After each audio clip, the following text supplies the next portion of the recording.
말씀 제목 다 같이 한번 읽겠습니다. 비상구가 없다, 이런 주제를 가지고 주의 말씀을 듣도록 하겠습니다. 지난 11월 말에 저희 집에 우편물이 하나가 왔는데 별로 달가운 우편물이 아니었습니다. 그 우편물은 보험회사에서 보낸 거였는데 그 내용인즉 올해부터 올 연말부터 제 보험료를 인상하겠다 하는 것이었습니다. 10여 년 전에 안사람과 제가 함께 실비보험을 들었는데 그 당시에는 월 2만 원씩 내서 그다지 부담이 되지 않았습니다. 아시는 것처럼 실비보험은 5년마다 한 번씩 갱신을 합니다. 5년이 지났더니 한 2만 3, 4천 원 내라, 그럴 수 있다 했습니다. 이번에 두 번째 갱신을 하는데 저는 약간 4만 원 조금 넘게, 한 사람은 6만 원 넘게 올린다는 겁니다.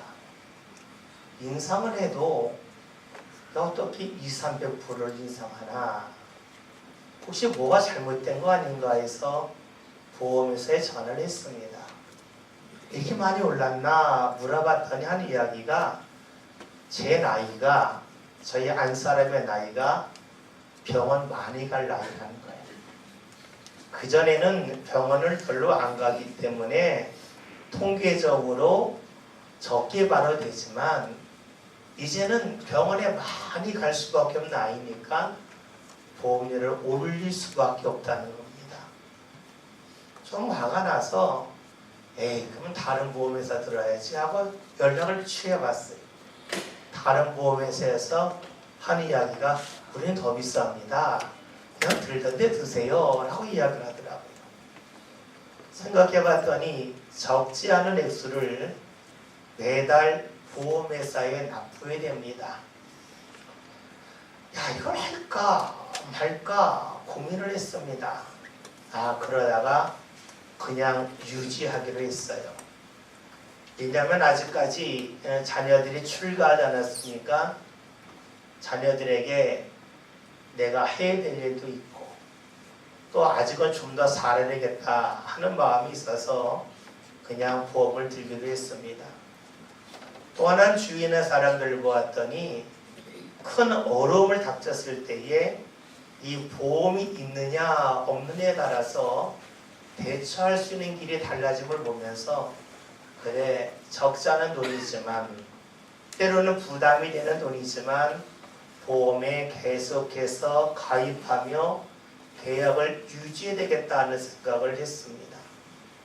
그러면서 잠깐 보험에 대해 생각을 해보았습니다. 생각해보았더니 우리 주위에는 알게 모르게 보험이 굉장히 많이 있습니다. 물론 보험회사와 체결하는 그런 보험만 있는 것은 아닙니다. 여러분, 여행을 가보신 적이 있습니까? 하루 여행을 갈 때에는 가볍게 갈 수 있습니다. 그러나 이틀, 3일을 여행하다 보면 정말로 준비할 게 많이 있습니다. 때로는 의약품을 준비하기도 하고, 때로는 여벌의 옷을 준비하기도 하고, 여벌의 신발을 가져가기도 합니다. 근데 막상 여행을 가보면 내가 가져간 의약품 사용하지 않고 그대로 가져올 때가 있습니다. 여벌의 옷을 가져갔는데 그 옷 한 번도 입지 않고 그냥 가져올 때가 있습니다.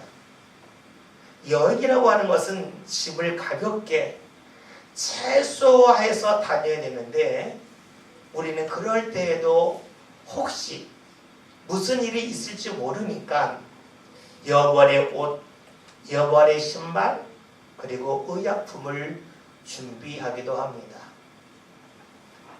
결론적으로 보면 가져갈 필요가 없는 것이었습니다. 그러나 매번 그렇게 준비해 갑니다. 왜 그럴까요?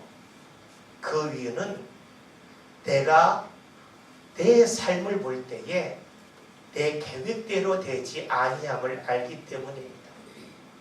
내 계획과는 전혀 동떨어진 내가 원하지 않는 일들이 내 삶 가운데 굉장히 많이 일어납니다. 흔히 삶의 변수라 그러죠. 변수가 있기 때문에 우리는 어쩔 수 없이 더 많은 준비를 합니다. 다른 말로 하면 보험회사에 드는 보험만이 아니라 나 스스로도 보험을 들어서 더 많은 짐, 그것을 짊어지고 다니는 것이 우리의 인생이라고 말할 수가 있습니다. 이것은 내 개인적인 삶만이 아니라 우리 모든 사람이 살고 있는 이 사회에서도 똑같이 일어나는 일입니다. 건물을 질 때에도 일정 크기가 넘으면 건물을 질 때 반드시 비상구가 있어야 됩니다.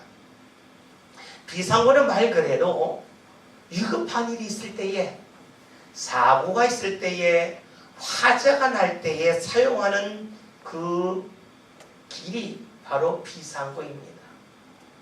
건물을 질 때에 비상구 하나를 더 짓는다 그러면 건축비가 올라갑니다.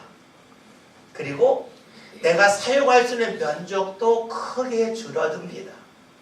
그럼에도 불구하고 비상구를 만듭니다. 왜 그렇습니까? 내가 원하는 대로, 내 계획대로 그 건물 안에서 일들이 펼쳐지지 않기 때문입니다. 내가 원하지 않은 일, 내가 정말로 기대하고 싶지 않은 일들이 내가 살고 있는 공간에서, 내가 있는 건물에서 나타나기 때문입니다. 지난 금요일에 잘 아시는 것처럼 제천에 있는 한 스포츠 센터에서 화재가 났습니다. 방송을 통하여 알고 있듯이 2층 여탕에서는 많은 사람이 죽고 말았습니다. 반면 3층 남탕에 있는 사람은 한 명도 안 죽었습니다. 죽은 이유가 무엇인가 보았더니 3층 남탕에서는 비상구를 통하여 다 빠져나왔지만 2층 여탕에서는 비상구를 찾지 못했다는 겁니다. 비상구가 없는 것이 아니라 비상구가 있었음에도 불구하고 좀 더 많은 짐을 쌓아 놓으려고 그 비상구 안에다가 선반을 만들어 놓고 거기에 짐을 쌓아 놓았고 비상구로 가는 길까지도 무언가로 막아 놓았습니다. 사람들이 비상구가 있는데 비상구가 있는 줄을 몰랐습니다. 비상구가 있지만 비상구가 없는 것과 똑같았습니다. 결국 수많은 사람들이 죽고 말았습니다. 생각해 봅시다. 비상구가 있는데 왜 그 비상구를 막아 놓았습니까? 그것은 주인이 좀 더 넓은 공간을 사용하고자 하는 욕심 때문입니다.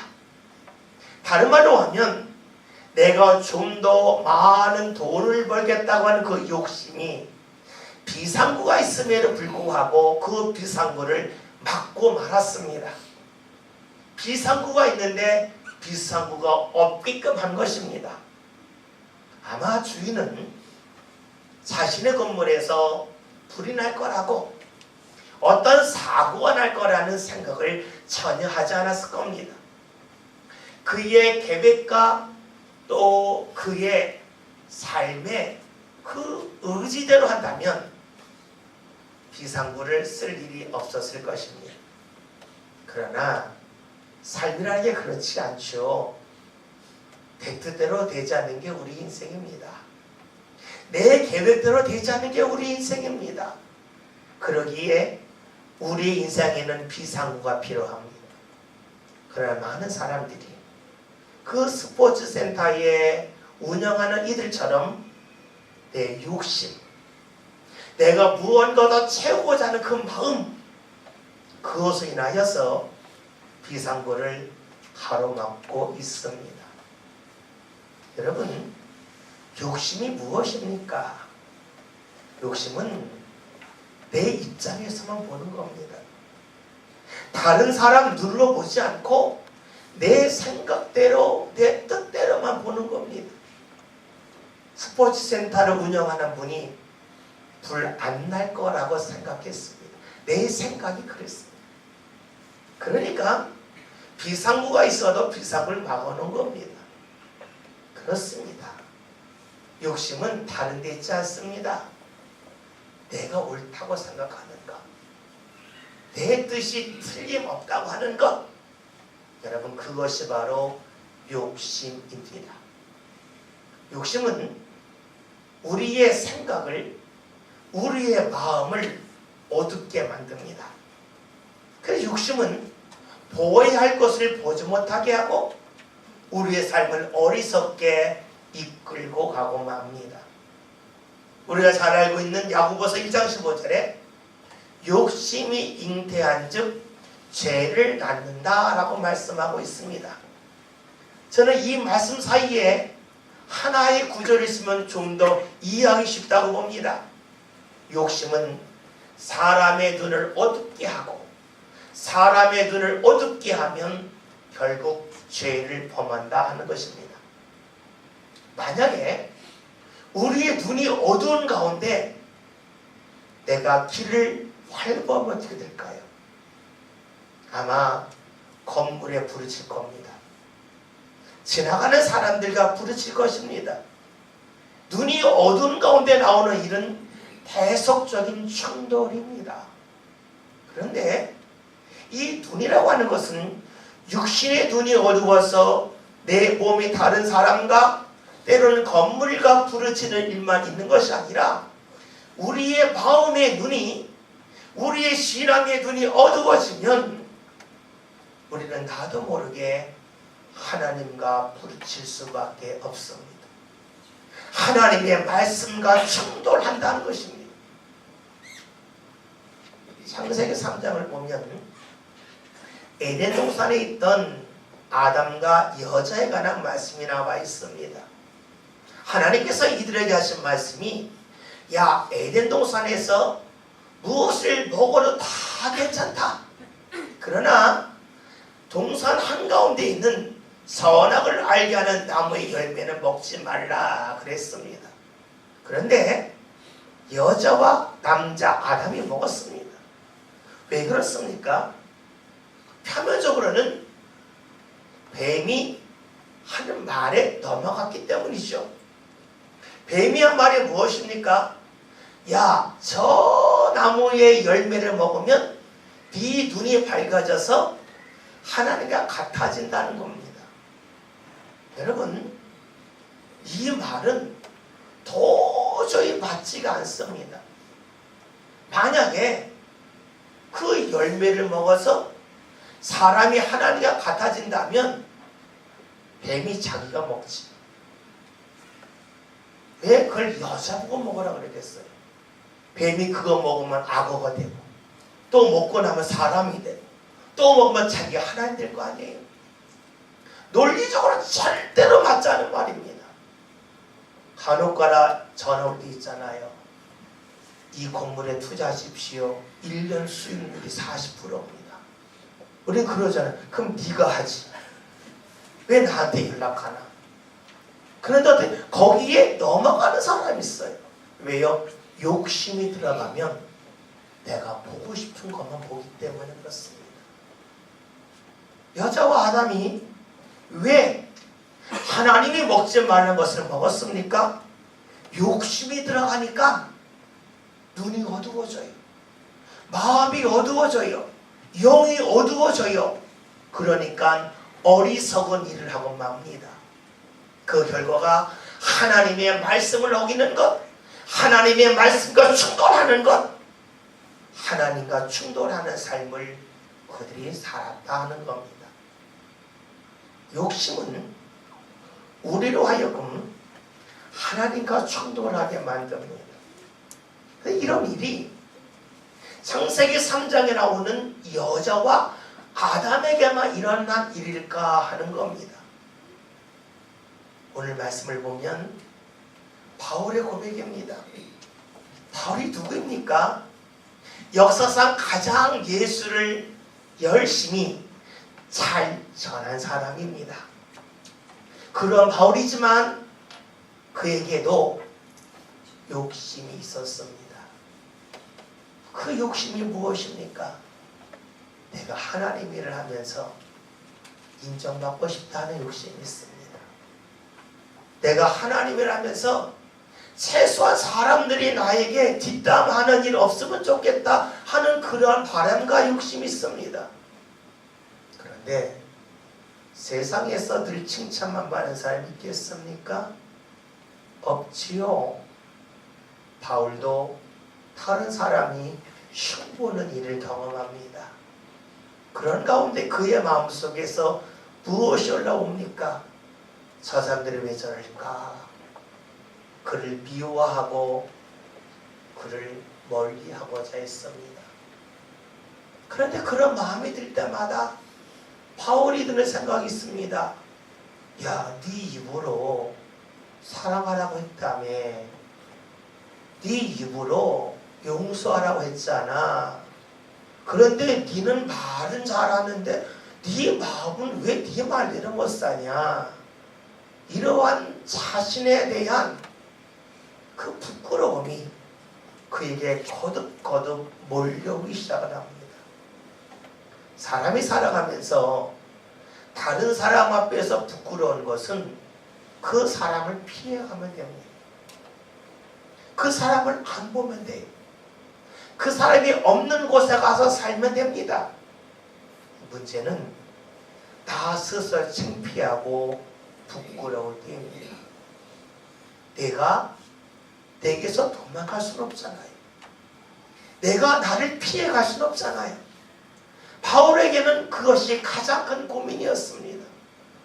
내가 하나님의 말씀을 전하는데 내 마음속에서는 하나님 말씀대로 살고 싶은데 내가 사는 것은 그러하지 않다고 하는 자괴감이 그에게 있었습니다.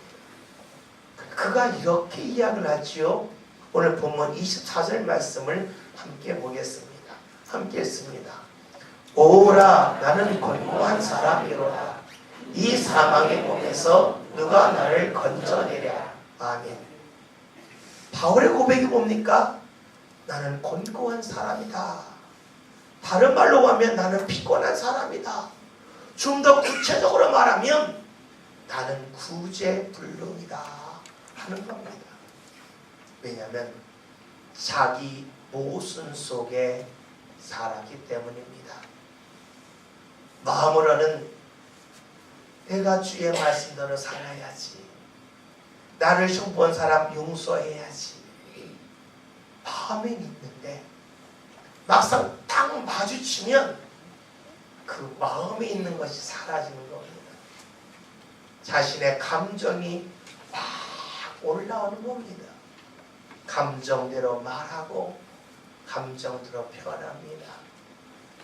이거 아닌데, 이러면 안 되는데, 뒤늦게 깨닫고 다음에는 그렇게 살지 말아야지. 그런데 만나면 또 올라오고 또 올라옵니다.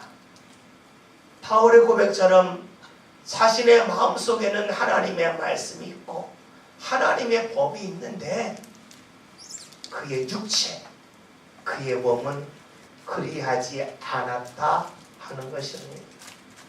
그러니 자신을 보면서 얼마나 미웠겠습니까? 자신의 계획대로 살지 못하는 모습, 자신의 뜻과는 너무 동떨어지게 살아가고 있는 그 모습을 보면서 바울은 괴로워합니다. 그러면 말이 뭡니까? 누가 이 사망의 몸에서 나를 건져내라는 겁니다. 이 사망의 몸에서 나를 건져내라 하는 이 말은 다른 말로 하면 나의 죄 가운데서, 내 욕심 가운데서 누가 나를 이끌어줄 수 있겠느냐 하는 질문입니다. 여러분, 오늘 우리들에게 변함없이 있는 것이 욕심입니다. 내가 한 것이 옳기 때문에, 다른 사람에게 인정받고자 하는 그 욕심이 있습니다. 내가 한 것은 틀림없다고 하는 자신감, 그 자신감이 나를 의롭다고 하는, 내 판단이 정확하다고 하는 그 자리로 나를 이끌고 갑니다. 바로 욕심입니다. 바울은 그 욕심에서 벗어나고 싶었어요. 끊임없이 노력했습니다. 그러나 그 욕심에서 도저히 벗어나지 못하는 것입니다. 이 말씀을 듣고 간혹 이런 질문을 하는 분들도 있습니다. 아니, 돈이 아주 많으면, 아주 건강하면 욕심 없지 않겠습니까? 마치 내가 식당에서 음식을 배부르게 먹으면 더 이상 음식이 생각나지 않고, 내가 잠을 실컷 자고 나면 더 이상 자라고 해도 자기 싫은 것처럼, 내가 큰 부자가 되고 내가 높은 권력을 누리고 건강하면 욕심이 없을 겁니다 라고 말합니다. 그러니까 더 벌어야 된다, 더 높은 자리에 올라가야 된다 라고 말합니다. 이 말이 옳은 것처럼 보여도 이 말 속에 함정이 있습니다. 무엇이냐면, 사람이 아무리 배부르게 먹어도 하루가 지나면 배가 고파요. 아무리 잠을 실컷 잤다 할지라도 하룻밤 지나면 또 졸려요. 무엇을 말하냐면, 내가 기쁘고 즐거운 것은 아주 잠깐뿐이라 하는 겁니다. 그렇기에 내가 세상의 모든 것을 다 소유한다 할지라도 만족이 없고 욕심이 있습니다. 이를 전도서 1장에서는 솔로몬이 이렇게 고백을 하죠. 모든 강물이 바다로 흘러가지만 바다를 채우는 적은 한 번도 없다는 겁니다. 여러분, 그렇습니다. 우리의 욕심은 내 힘으로 물리칠 수 없습니다. 내가 중심이 되고 내가 옳다고 생각하는 그 욕심, 나의 선함을, 나의 의로움을 주장하는 그 욕심은 일생 동안 우리를 따라다닙니다. 이런 고민 속에서 바울은 어떻게 하면 벗어날 수 있을까 하는 생각을 갖습니다. 바울은 어떻게 하나님의 은혜 받는지 압니다. 내 마음속에는 말씀대로 살면 하나님의 은혜 주심을 압니다. 그게 안 되는 겁니다.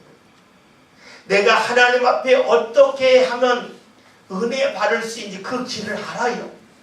근데 욕심이 그 길을 철두철미하게 막고 있습니다. 마치 스포츠 센터에서 비상구가 있지만 그 비상구를 내가 돈을 더 벌겠다는 욕심 때문에 가로막아 놓았듯이, 오늘 우리의 삶도 하나님 앞에 은혜 받고자 하는 길을 알면서도 내가 좀 더 돈을 많이 벌겠다, 내가 더 많은 사람을 만나겠다, 내가 더 많이 인정받겠다는 그 욕심으로 인하여서 하나님이 주시는 그 은혜 길을 스스로 막고 있습니다. 그러니 바울과 우리가 별반 다를 바가 없지요. 바울은 이 자리에서 비상구를 찾습니다. 하나님 앞에 갈 수 있는 길, 자신의 삶 가운데 욕심에서 벗어날 수 있는 길을 찾았습니다. 그 길이 무엇이었을까? 오늘 성경 이렇게 말씀해 줍니다. 25절을 같이 보겠습니다. 함께 읽습니다. 우리 주 예수 그리스도로 말미암아 하나님께 감사하리로다. 그런즉 내 자신이 마음으로는 하나님의 법을, 육신으로는 죄의 법을 섬기노라. 아멘. 말씀이 무슨 말씀이냐면, 내 마음속에서 하나님의 법, 그리고 육신으로 죄의 법을 따르고 있는데, 여기서 벗어날 수 있는 길은 예수님밖에 없기 때문에 예수 그리스도에게 감사한다 하는 말씀입니다. 여러분, 예수님이 함께 하심을 통하여 어떤 일이 나타납니까? 그것은 욕심에서 벗어나게끔 주께서 이끄신다는 겁니다. 달리 말하면 내가 옳다고 하는 것, 하나님의 말씀과 충돌하는 그 죄에서 벗어나는 길, 그 길이 바로 예수님밖에 없다는 겁니다. 왜 그렇습니까? 예수님이 함께 하실 때에 나를 볼 수 있기 때문입니다. 여러분, 예수님이 함께 하지 않으면 나만을 봅니다. 그러나 예수님이 함께함을 통하여 무엇을 봅니까? 나 자신을 제대로 볼 수가 있습니다. 사람들이 왜 계속해서 내 삶에 잘못된 부분을 반복할까요? 그 이유는 내가 어디서 잘못됐는지를 정확하게 모르기 때문입니다. 우리 교회에서 매주 카메라로 영상을 찍고 그 영상을 여러분 같이 공유합니다. 저도 계속 봅니다. 보면서 깨달았던 것이 있습니다. 제 발음이 굴러가는 발음이 참 많구나 하는 것. 또 하나는 지난주에 이 양복을 이 단추를 열고 했는데, 야, 단추 열고 된 참 보기 안 좋다. 단추를 딱 잠궈야 단정하다. 그것이 보이더라고요. 제가 만약에 영상을 보지 않았다면 몰랐을 거예요. 영상을 보니까 알겠더라고요. 여러분, 예수님이 우리에게 무엇을 보게 하십니까? 우리의 허물을 보게 하시고 나의 주장이 얼마나 강한지를 보게 하십니다. 왜냐하면 예수님은 자신의 주장을 꺾으시고 철저하게 하나님 말씀에 순종하셨기 때문입니다. 그렇기에 예수님이 함께 하실 때 일어나는 일이 무엇입니까? 바로 죄를 깨닫게 하십니다. 내 욕심을 깨닫게 해주십니다. 그리고 그 예수님이 우리에게 무엇을 주십니까? 하나님의 뜻을 알게 해주십니다.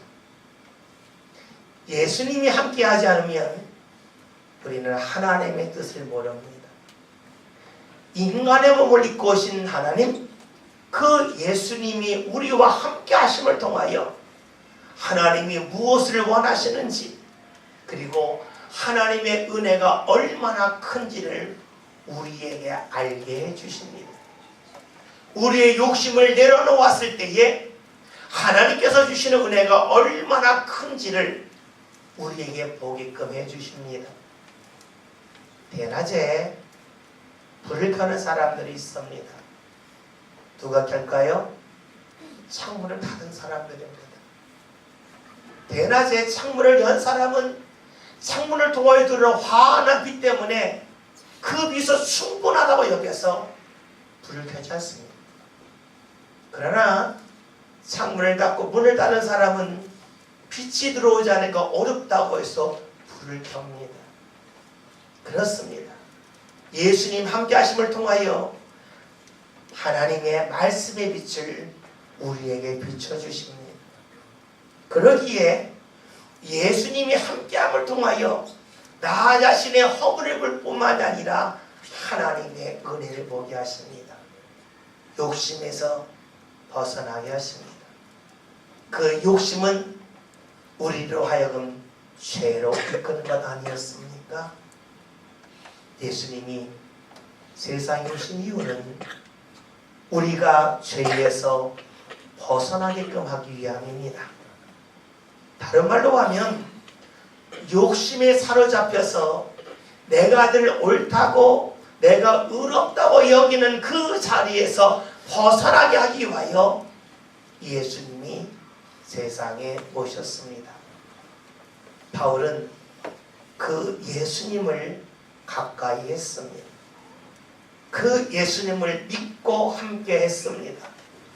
그 결과 그의 고백이 뭡니까? 내가 예수 그리스도 때문에 감사한다. 다른 말로 하면 욕심에서 벗어나지 못했던 나로 하여금 욕심에서 벗어나서 죄에서 벗어나서 하나님의 은혜를 알 수 있도록 길을 열어주신 것에 대하여 감사하고 있습니다. 예수님 없다면 우리는 하나님의 은혜를 받을 수 없습니다. 예수님 없다면 그 누구도 하나님 앞에 갈 수 없습니다. 달리 말하면 예수님이 없는 사람에게는 비상구가 없습니다. 예수님을 믿지 않는 사람은 이 세상에서 내 생각과 죄악 속에 살다가 그저 죽어갈 뿐입니다. 예수님을 믿는 사람만이 하나님 앞에 갈 수 있습니다. 예수님을 믿는 사람에게는 하나님 앞에 가는 비상구가 열려져 있습니다. 오늘 저와 여러분이 성탄을 앞둔 오늘 내 삶 가운데 예수님이 함께하기를 꼭 소망합시다. 예수님이 함께함을 통하여 나의 욕심을 알게 하시고 그 욕심에서 벗어날 수 있도록 나를 이끌어 주시는 주의 역사를 사모합시다. 그리하여 내 마음속에는 하나님이 있지만 내 삶 가운데는 하나님이 멀리 떨어져 있고 죄와 친밀하게 사는 그 모습이 아니라 예수님이 함께 하심을 통하여 내게 주신 말씀을 내가 받아들이고 그 말씀대로 살게 하시는 주의 역사가 저와 여러분들 삶 가운데 임할 수 있기를 바랍니다. 예수님이 없으면 하나님 앞에 가는 비상구 없습니다.